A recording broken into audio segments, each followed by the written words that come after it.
want you to open up for us this question.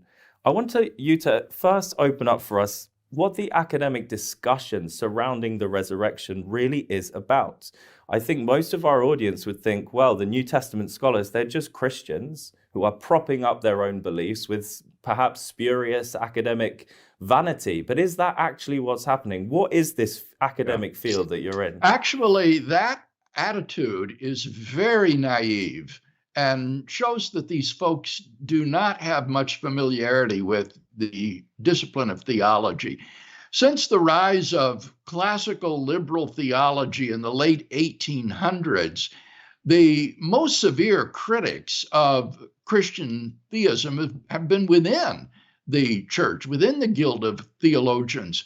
And even with the demise of classical liberal theology at the end of the 19th century, the advent of so-called existential theology and dialectical theology up through the mid-20th century was no more sympathetic to the historicity of the resurrection of Jesus or the historical value of the Gospels than was classical liberal theology.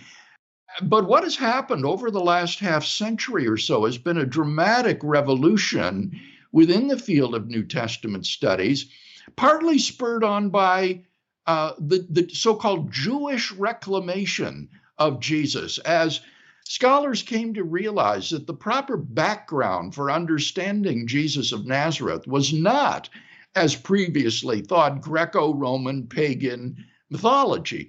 Rather, it is first century Judaism. Jesus was a Jew, all of the disciples were Jews, and it's against that backdrop that the Gospels must be read and interpreted. And Jewish scholars began to appreciate that when you read the Gospels in that way, they begin to emerge as very credible historical sources for the life and teachings of this man, Jesus of Nazareth.